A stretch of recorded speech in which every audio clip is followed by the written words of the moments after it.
Yuk kita bicara. Dalam satu kelompok riwayat hadis dari Abu Daud, apa kata Rasulullah SAW? Bahwa umur umatku, maksudnya dari start ke finish, umur umatku hanyalah umur umat Yahudi dikurangi dengan umur umat Nasrani. Dalam sejarah, hitungan umur umat Yahudi itu dari Nabi Musa ke Nabi Isa 2000 tahun, lebih-lebih sedikit. Hitungan umur umat Nasrani adalah dari Nabi Isa ke Nabi Muhammad 600 tahun. 2000 kurang 600 jadi berapa? 1400 tahun hitungan Hijriah. Ya Allah Pak Ustaz, 1400, sekarang kita sudah 1441 Hijriah. Berarti udah kebablasan ini Pak Ustaz. Belum. Sebab ini baru satu riwayat ya. Dan riwayat ini dari Abu Daud. Dhaif, bahkan ada dari salah satu jalurnya dhaif jiddan. Ada satu riwayat yang lain, dan riwayat yang lain ini ditopang oleh riwayat yang banyak dari jalur yang berbeda-beda, maka naiklah statusnya kepada hasan li ghairi. Apa kata Rasulullah? Umur umatku di sisi Allah dari start ke finish hanya 1 hari saja. Lalu Allah tambahkan untuk umatku setengah hari lagi. Setengah hari lagi. Berarti 1,5 hari. 1 hari menurut Allah berapa lama kita menjalani dan menghitungnya di dunia? Berapa lama? 1000 tahun. Betul. Dalilnya di mana? Al-Quran, betul. Surat apa? Surat As-Sajdah, betul. Ayat berapa? Ayat yang kelima. Ya. Surat As-Sajdah ayat yang kelima. Yudabbirul amra minas sama'i ilal ardi thumma ya'ruju ilaihi fi yaumin kana miqdaruhu alfasanah mimma ta'udu. 1 hari menurut Allah kalian menghitungnya di dunia 1000 tahun. Umur umatku di sisi Allah hanya 1 hari saja. Lalu Allah menambahkan untuk mereka setengah hari lagi. Semoga umatku tidak menjadi lemah karena Allah menambahkan untuk mereka setengah hari lagi. 1,5 hari jadi berapa? 1500 tahun hitungan Hijriah. Ada 2 kelompok riwayat 1400, 1500. Bagaimana cara mengkompromikan 2 kelompok riwayat hadis yang berbeda hasilnya ini? Ternyata ini domainnya para ulama hadis. Jumhur ulamaul muhadditsin mengatakan umur umat Islam dari sejak Nabi diutus oleh Allah sebagai Nabi dan Rasul sampai serentak wafat orang-orang beriman dari umat Nabi Muhammad SAW pada peristiwa tanda besar kiamat yang ke-7 adalah antara 1400 ke 1500. Di antara inilah habisnya umat Islam serentak di muka bumi. Nah, dalam masalah ini ada beberapa ulama ahlus sunnah yang kepleset Pak. Imam Asyuti berani mengatakan 1477 Hijriah umat Islam sudah habis seluruhnya. Dibantah oleh ulama-ulama lain yang sezaman dengannya yang setelahnya. Padahal Imam Suyuti siapa yang meragukan kedalaman ilmunya, tapi kepleset dia. Ada yang mengatakan 1476 Hijriah umat Islam sudah habis. Ada yang mengatakan 1482 Hijriah umat Islam sudah habis. Saya setuju dan sepakat dengan para ulama-ulama lainnya dari Ahlus Sunnah Jamaah menolak penyebutan angka tahun tertentu sementara dalilnya tidak ada dari Al-Quran atau dari hadis-hadis yang sahih. Lalu cara yang baik bagaimana? Dalam masalah ini saya lebih tertarik dengan redaksi bahasa dari Syekh Al-Hafiz Imam Ibnu Rajab Al-Hambali. Beliau mengatakan umur umat Nabi Muhammad ini dari start ke finish adalah lebih dari 1400 tahun Hijriah, tapi takkan lewat dari 1500. Takkan lewat dari 1500. Ini angka yang paling aman. Lebih dari 1400 takkan lewat. Sekarang yuk kita berhitung. Tahun berapa Hijriah sekarang? 1441 hitungan Hijriah. Hijriah itu sejak kapan mulai menghitungnya? Sejak Nabi hijrah dari Mekah ke Madinah, kan begitu kan? Nah, Nabi hijrah setelah 13 tahun di Mekah. Menghitung umur umat Islam itu bukan sejak Nabi hijrah, tapi sejak Allah utus beliau sebagai Nabi dan Rasul. Maknanya ada 13 tahun beliau setelah jadi Nabi dan Rasul di Mekah yang belum masuk ke hitungan ini. Betul tidak? Tinggal ditambah 14, 41 tambah 3, 13. Yang udah jalan jadi berapa? 14, 54. Sekarang kita ambil angka yang paling maksimal, angka yang paling mentok, angka yang paling aman. 1500 aja dah dulu. Walaupun peluangnya sebelum-sebelum itu ada ya, tapi kita ambil angka yang paling aman, yang paling maksimal, 1500. Tinggal dikurangi 1454. Berapa hasilnya? Sisa ke depan paling luas dan paling lama untuk umat Islam hidup hanya 46 tahun saja lagi hitungan Hijriah. Hitungan Hijriah. Ustaz, ini kan hadisnya dhaif kan? Iya. Untuk apa ini Ustaz? Kan sudah saya sebutkan tadi adabnya. Jangan jadikan landasan akidah dan keyakinan, cukup diilmui dan dijadikan pengetahuan. Muliakan hadisnya. Setuju tidak?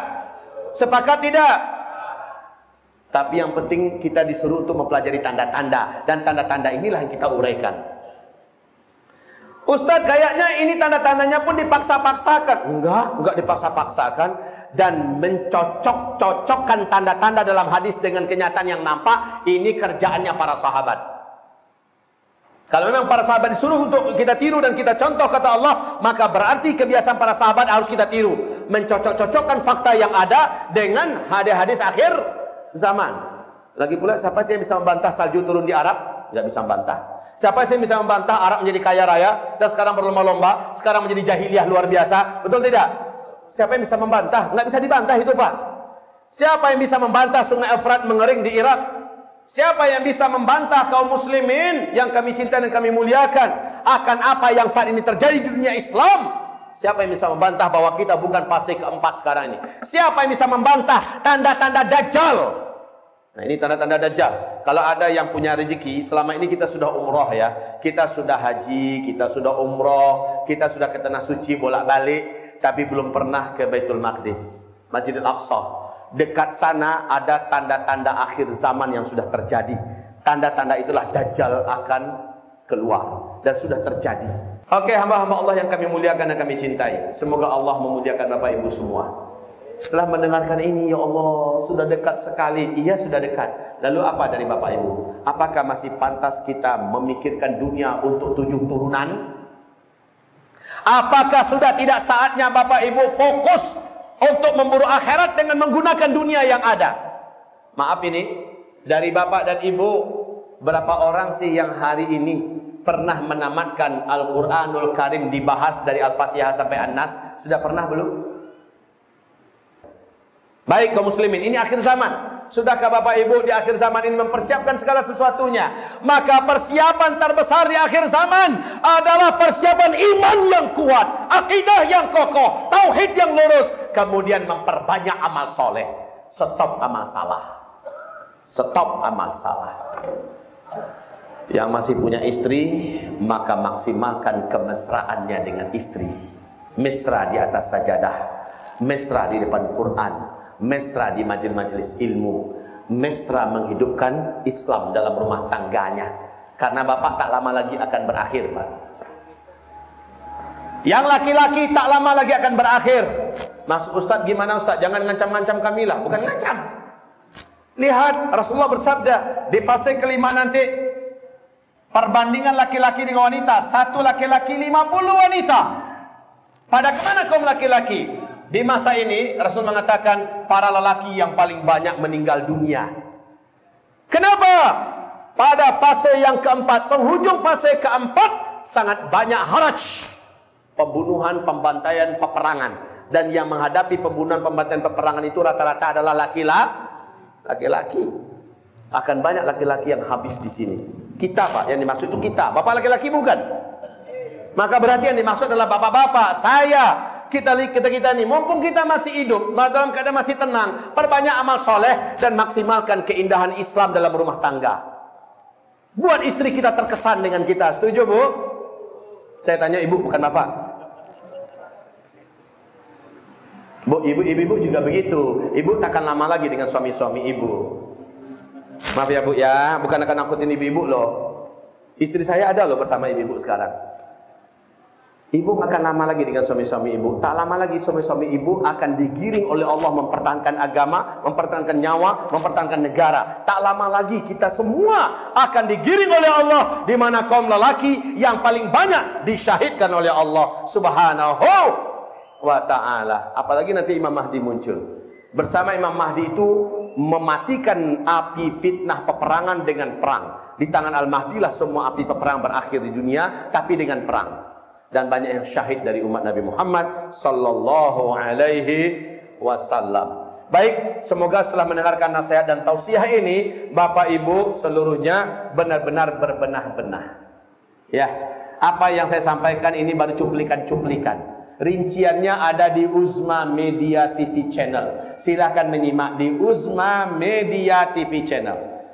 Uzma Ustadz Zulkifli Muhammad Ali, Uzma Media TV Channel. Jadi di YouTube ya, pas buka YouTube, ya, Bapak beli paket, buka YouTube, tulis Uzma Media TV Channel. Itu kajian saya Pak, merinci satu persatu tentang akhir zaman. Silahkanlah Bapak dengar. Saya bolehkan Bapak untuk mendownloadnya. Jadikan dia flash disk, jadikan dia CD dan sebagainya. Silahkan diperbanyak. Oh, mau Bapak hadiahkan, sedekahkan kemana-mana, bagus. Mau Bapak jual-jualin dengan harga yang murah, minimal dengan upah cetak saja, atau ambil untung sedikit, silakan. 1 rupiah pun saya tak butuh. Silakan, perluaslah ini Pak. Dengarkan untuk diri Bapak sambil membawa mobil, sambil di rumah, tontonkan dengan istri dan anak-anak, supaya memiliki keimanan, keyakinan yang sama. Di akhir zaman ini sudahlah, stop amal salah, stop maksiat, stop bermain-main dengan waktu. Ayo maksimal kita dengan hidup yang tersisa, dengan umur yang ada, menjadi manusia yang paling anfa' linnas, paling bermanfaat bagi agama, bagi manusia, bagi bangsa, bagi negara. Semoga bermanfaat yang apa yang kami sampaikan. Dan habis pengajian ini, Bapak Ibu tidak saya harapkan menjadi hilang semangat melihat masa depan. Setelah dengar pengajian ini lemes dia. Mak jangan, udah dekat kiamat. Pak, ke pasar Pak? Enggak, kenapa? Udah mau kiamat. Kita habiskan yang ada aja deh. Yang PNS pulang dari sini langsung ketik surat, mengingat menimbang udah dekat mau kiamat, memutuskan resign, saya mau fokus untuk ibadah saja. Salah itu, salah. Yang anak-anak muda yang rencananya nikah bulan Desember, habis dengarkan pengajian macam ni, dia buat surat ke calon mertua dan calon istri, kalau masih ada rezeki di dalam surga saja kita langsungkan akad nikahnya, kita fokus sekarang ibadah.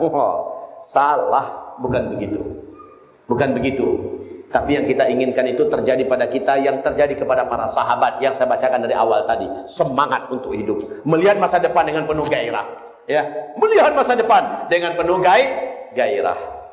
Lihat Pak, besok mau kiamat kata Nabi. Hari ini masih ada 1 butir biji kurma di tangan kamu yang bisa kamu tanam. Tanam hari ini, walaupun besok mau kiamat. Itu tandanya apa? Padahal Nabi tahu Pak, ditanam hari ini 4-5 tahun yang akan datang baru mulai berbuah. Tapi Nabi tetap menyuruh tanam, padahal besok udah mau kiamat. Itu tandanya apa?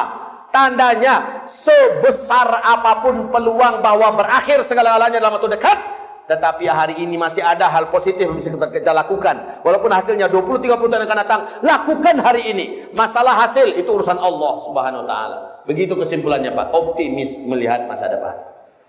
Gitu. Dan nikah belum? Belum. Makanya senyumnya nanggung. Orang kalau belum nikah itu beda. Udah nikah belum? Sama. Kalau udah nikah lain, lepas senyumnya itu. Jadi setelah dengar kajian ini, tumbuh rasa semangat. Agama saya baru setengah. Saya harus sempurnakan agama ini dengan, tapi dengan amanah. Ini akhir zaman, jangan sampai berat hisabnya nanti pada hari kiamat.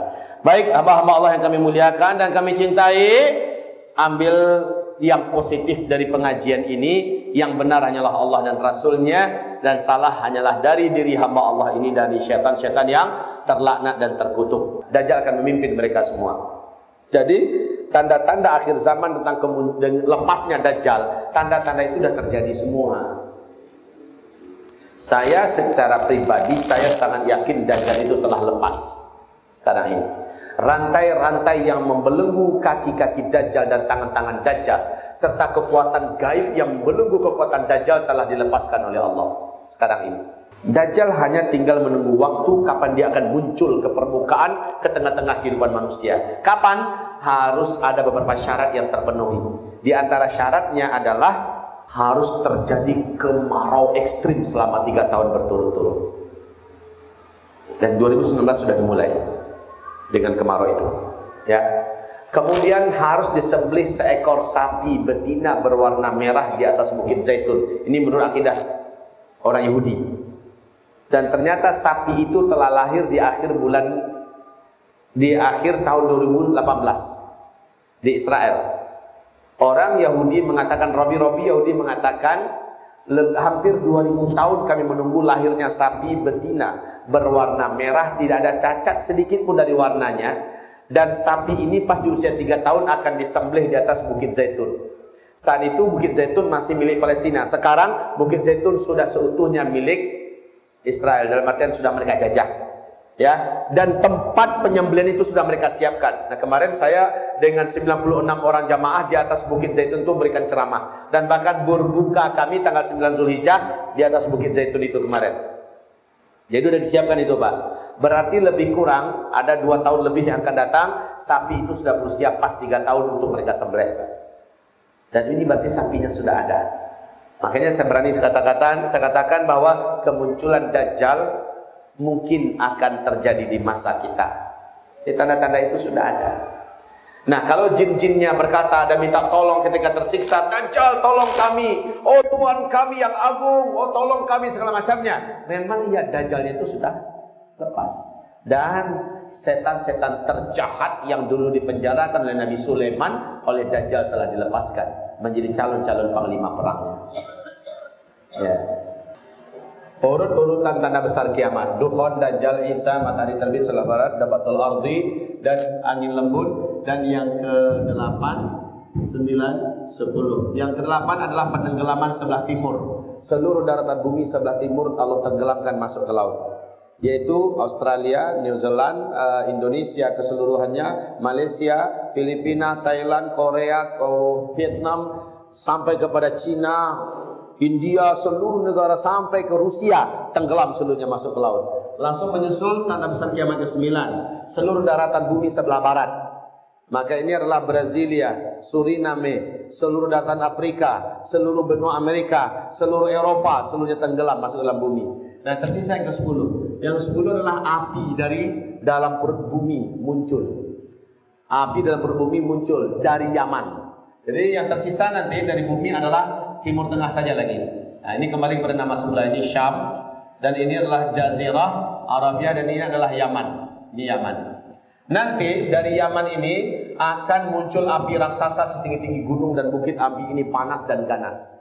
Maka seluruh manusia yang ada di Jazirah Arabia, kata Rasulullah, lari terlontar tunggang langgang menuju Syam. Saat semua manusia sudah kumpul semua di Syam, barulah tanda besar kiamat yang ke-10 ini,